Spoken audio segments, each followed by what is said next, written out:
आपल्या काश्मीरमध्ये अतिरेकी घुसून आपल्या भारतीयांना 27-28 भारतीयांना बेछूट गोळीबार करून जे त्यांची निर्गुण हत्या करण्यात आली, ह्या गोष्टीचा आम्ही तीव्र शब्दात, अत्यंत तीव्र शब्दात निषेध करतो आहे।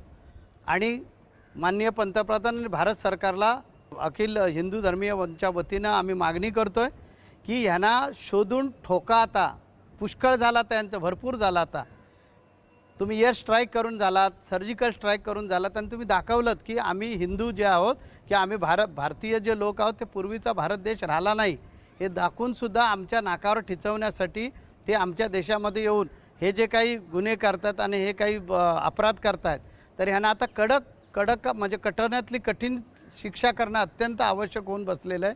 आदरणीय पंतप्रधान नरेंद्र मोदीजींनी बिहारच्या आपल्या एका भाषणामध्ये सांगितलं होतं, हल्लीच सांगितलेलं आहे की अतिरेक्यांना आम्ही मातीत गाडून टाकू, आणि तो शब्द आपला त्यांनी आता खरं करून दाखवला पाहिजे।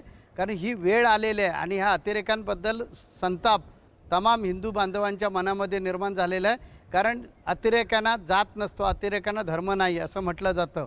मग अतिरेक्यांना जात नाही, धर्म नाही, तर त्या ज्यांच्यावर गोळीबार केला त्यांना धर्म विचारून त्यांच्याकडे त्यांना गोळीबार करणं हे कितपत योग्य आहे?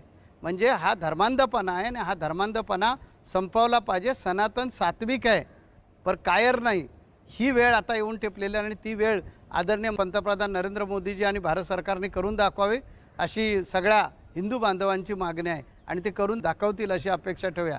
नाहीतर फक्त घोषणा होतील, उपयोग काहीच होणार नाही। याच्या पुढची भारत देशाची जी परिस्थिती आहे ती अत्यंत बिकट होऊन जाईल। कारण ह्या अतिरेक्यांचं आता धैर्य वाढलेल्या पाकिस्तानमध्ये धमक्या, गिदड धमकी ज्याला म्हणतात तशा प्रकारच्या धमक्या येऊ लागलेल्या आहेत। म्हणजे चूक त्यांनी करायची आणि आम्हालाच परत धमकी द्यायची, तर ही धमकी किती महागात पडू शकते हे मोदीजींनी दाखवावं अशी तमाम हिंदू बांधवांची मागणी आहे।